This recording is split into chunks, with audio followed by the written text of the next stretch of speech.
This morning was supposed to be quiet. No data, no announcements, no reason for chaos. But the market refused to cooperate. Right now. Not yesterday. A single order hit the silver market with the force of a weapon. $4.2 billion. Not paper. Not futures. Physical silver. This was not speculation. This was not a hedge. This was a demand for delivery. One moment, liquidity looked normal. The next, it vanished. Prices did not rise politely. They snapped. Because someone did not buy silver today. Someone tested the system. The strike did not announce itself. There was no headline, no warning. It arrived silently. Inside the order book. At first, everything looked normal. Bids, offers, tight spreads. The kind of calm traders trust. Then the buy orders started stacking. Not wide, not sloppy. Precise. Liquidity began to thin. Not slowly, instantly. Within minutes, the depth was gone. This is important. Silver does not move like this without a reason. There was no inflation headline. No central bank speech. No retail frenzy. This move had a single cause. One buyer. Estimates began circulating fast. $4.2 billion. That number matters. Not because it is large, but because it is targeted, too big for a fund manager chasing returns. Too controlled for panic buying. Too quiet for speculation. This was execution. The price action told the story before anyone said a word. Silver did not climb. It went vertical, not in waves, in steps. That is how systems behave when liquidity is removed, not when enthusiasm appears. Dealers watching deep market data described it the same way. It felt like the floor was pulled out, is gone, removed, taken. This was not volatility. This was impact. When normal buyers enter the market, prices adjust gradually. When strategic buyers enter, prices gap. And this buyer knew exactly how much pressure to apply. The orders were layered, split, timed. They avoided triggering alarms too early. They avoided headline size blocks. By the time the algorithms noticed, it was already over. Banks started calling each other. Who is seeing this? Are you seeing this? Did this go through your desk? Because when a move like this happens, the question is never about price. The question is intent. This buyer did not chase momentum. They created it. They did not react to the market. The market reacted to them. And here's the part that matters most. They did not touch the obvious channels. No major ETF inflows. No public futures surge. Instead, the pressure showed up where it hurts. Physical flow, immediate delivery demand. Tight settlement windows. This is the kind of pressure that exposes leverage. Remember this. In surplus markets, paper controls price. In tight markets, physical controls behavior. And behavior changed instantly. Bid-ask spreads widened. Quotes slowed. Some dealers stopped quoting altogether. That does not happen because of excitement. It happens because of fear. Fear of being asked a simple question. Can you deliver? Because the moment that question is asked at scale, everything changes. This strike was not designed to make money today. It was designed to test resistance. And the resistance was weaker than expected. The market did not absorb the order. It flinched, which tells us one thing clearly. This was not the end of the move. This was the opening blow. To understand why this strike mattered, you have to understand the illusion. The silver market you see on the screen is not the silver market that actually exists. What trades every day is not metal. It is promises. Futures contracts, unallocated accounts, ETFs, swaps, all of it paper. For every single ounce of real physical silver that can actually be delivered, there are hundreds of ounces promised on paper. This is not a theory. This is how the system functions. And it only works under one condition. Nobody asks for the metal. As long as contracts are rolled, as long as cash settlement is accepted, as long as delivery is avoided, the moment that changes, the math breaks. Today, that moment arrived. This buyer did not want exposure. They did not want leverage. They did not want optionality. They wanted bars. Physical. Allocated. Removed. This is the difference most people never see. Paper silver sets a price. Physical silver sets consequences. When paper demand rises, the system stretches. When physical demand rises, the system cracks. That is why this move terrified the desks. Because price can be hedged, delivery cannot. Think about what happens inside the system. A futures contract can be offset. An ETF share can be created synthetically. An unallocated account can be settled in cash. But a bar leaving a vault does not come back easily. It is refined, shipped, allocated, gone, and the inventories were already thin. Registered silver had been quietly draining for months. Not headlines, not drama, just steady withdrawals, ounce by ounce. While most of the financial world focused on interest rates and tech stocks, the physical base of the silver market was shrinking, and then someone decided to test it. This is why the move was labeled incorrectly by many observers. They called it a rally. That is wrong. This was not a rally. This was a delivery test. A rally is driven by belief. This was driven by necessity. The buyer did not care about today's price. They cared about securing supply, because once physical availability tightens, price stops being a signal. It becomes a rationing mechanism, and rationing is violent. Here's the line you need to remember. In surplus markets, paper sets the price. In deficit markets, physical sets the rules. Today, the rules changed. Dealers felt it immediately. Some widened premiums, others delayed quotes, a few stopped offering size altogether. That behavior tells you more than any chart. Markets lie. Behavior does not. When dealers hesitate, it is not because price is moving. It is because inventory is uncertain. And uncertainty is lethal in a leveraged system. This is why banks fear delivery more than volatility. They can manage price swings. They cannot create metal. Every contract assumes most participants will settle financially. But when a buyer demands physical at scale, that assumption collapses, and once it collapses, confidence follows. This strike did not expose a pricing issue. It exposed a structural one. The silver market is not short of interest. It is short of metal. And today, someone forced that truth into the open. In a normal market, this never lasts. When prices diverge, arbitrage closes the gap. That is the textbook. Buy silver where it is cheap, ship it, sell it where it is expensive, lock the spread. Simple, mechanical, reliable. This mechanism is supposed to keep the system stable. But today, it failed. And when arbitrage fails, it is never subtle. Here is what was supposed to happen. Silver prices jump. Arbitrage desks step in. Metal flows from surplus to deficit. Premiums compress. Balance is restored. That did not happen. Instead, the gap widened. Premiums stayed elevated. Delivery windows stretched. Quotes became conditional. Why? Because the metal was not flowing. Refining capacity is fixed. Logistics take time. Insurance and transport add friction. You cannot accelerate physical reality with financial speed. And someone knew this. This buyer did not hit paper first.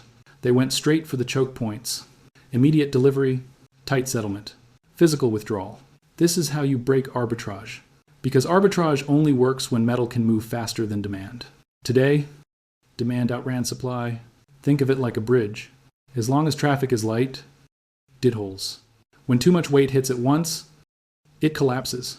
That bridge is the connection between paper price and physical availability. And today, that bridge cracked. Arbitrage desks saw it instantly. They could not source size without pushing price higher. They could not hedge delivery risk with futures alone. They could not guarantee timing, so they stepped back. And when arbitrage steps back, prices lose their anchor. This is when markets stop behaving politely. This is when adjustments turn violent. Instead of closing, the gap fed on itself. Higher physical bids drained more inventory. Lower inventory raised premiums. Higher premiums attracted more demand. A vicious loop? This is not speculation. This is mechanics. Once metal stops flowing freely, price no longer equilibrates. It jumps. That is why this event mattered far beyond the initial spike. It signaled that the system could no longer rely on its own stabilizers. No smooth correction, no gentle compression, only force. This is what traders mean when they say system stress. Not emotion, not headlines. Structural strain. And here is the most dangerous part. When arbitrage breaks, confidence breaks with it. Participants stop trusting settlement. They stop trusting timing. They start protecting inventory instead of selling it. And protection looks like hoarding. Hoarding accelerates scarcity. Scarcity rewrites price discovery. At that point, charts are useless because the market is no longer discovering price. It is rationing supply. This is why the move did not fade. This is why spreads stayed wide. And this is why the strike was so effective. It did not need to be repeated immediately. One clean break was enough.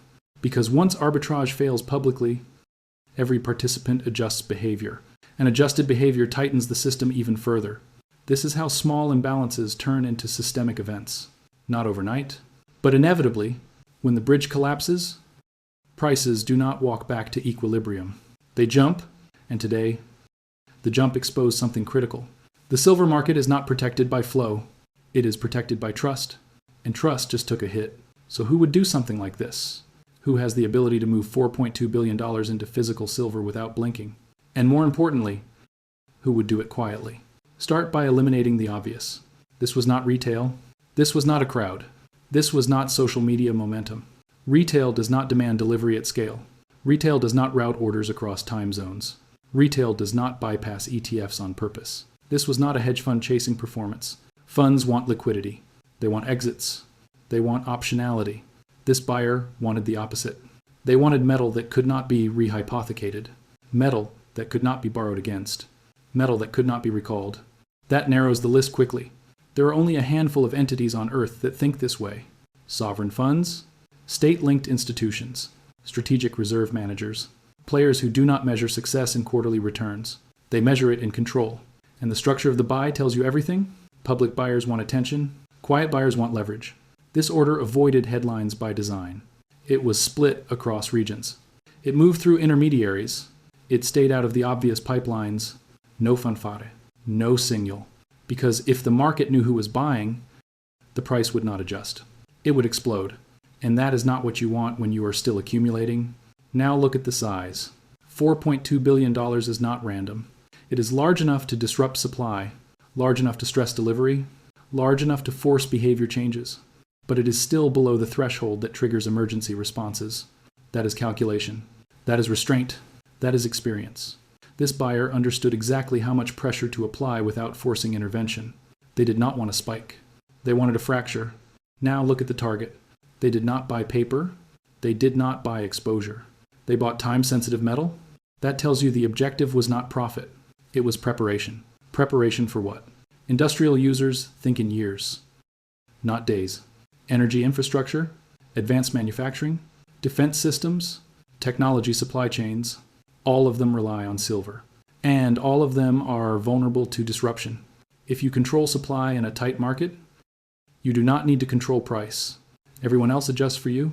This is why the identity remains hidden, because silence is a form of power. A known buyer creates resistance. An unknown buyer creates uncertainty. And uncertainty forces others to act defensively. Hoarding begins. Long-term contracts lock up supply. Spot availability disappears. The buyer does not need to corner the market. They only need to make everyone else nervous. And that nervousness tightens the system for them. This is not the behavior of a trader. This is the behavior of a planner. Someone who sees risk coming before it shows up in headlines. Someone who understands that when systems crack, assets reprice violently. And they wanted to be holding the right thing before that happens. This is why the purchase was silent. This is why it was physical. This is why it was precise. Because this buyer is not reacting to the world. They are positioning ahead of it, and when someone like that moves first, the rest of the market is always late. The timing was not accidental. It never is. Moves like this do not happen in isolation. They happen at pressure points, and right now, the system is full of them. Debt levels are stretched. Currencies are fragile. Confidence is thin. Governments say inflation is under control. Markets pretend to believe them. But the cost of everything essential keeps rising. Energy. Food. Infrastructure. And beneath all of it, metals. Central banks have been hoarding gold at record levels. That part is public. What is not public is what is happening in silver. Silver has been left behind. Undervalued. Ignored. Yet, its role has never been more critical. Solar panels. Electric vehicles, semiconductors, artificial intelligence hardware. This is not luxury demand. This is survival demand. You can delay buying jewelry. You cannot delay building grids, servers, or factories, and the supply side cannot respond quickly. Mining takes years. Refining takes time. Permits take longer. This creates a dangerous imbalance. Now add one more factor, backwardation. When the price for metal today rises above the price for future delivery, the market is sending a warning. It is saying supply now matters more than promises later. That signal appeared, quietly, briefly, but unmistakably, at the same time, options volatility spiked. Not because price was swinging wildly, but because market makers were hedging delivery risk. This is an important distinction. They were not afraid of losing money on price. They were afraid of being asked to deliver something they might not have. Margins were raised, leverage was cut, spreads widened. These are defensive moves. They happen when insiders sense instability. And then there is the geopolitical layer. Supply chains are already under strain. Sanctions are spreading, trade blocs are hardening, trust between regions is deteriorating. In that environment, physical control matters. If you believe disruptions are coming, you do not wait. You secure. This is why the buyer moved now. Not at the peak, not after confirmation, but before the crowd notices. This was not a bet on headlines. It was a bet on structure, on the idea that the system cannot absorb real demand without breaking, and that once it breaks, repricing is fast and brutal.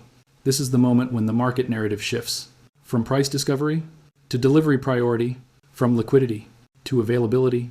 The question is no longer how much silver costs. The question is who can get it and who cannot. That is why this was not a trade. This was positioning for reset, because when confidence finally snaps, assets do not reprice gradually. They gap. And silver has a long history of moving last. But when it moves, it does not move politely. It moves violently. This buyer knows that. And they chose now. What happens next matters more than what already happened. Because buyers like this do not move once. They test. They observe. Then they act again. The next 24 hours will tell us everything. Here are the 5 signals that matter. First, the Asian Open. Does silver open higher? Or does it gap immediately? Second, Western reaction. Do New York desks chase the move? Or do they freeze? Third, physical premiums, not futures, not charts, dealer quotes.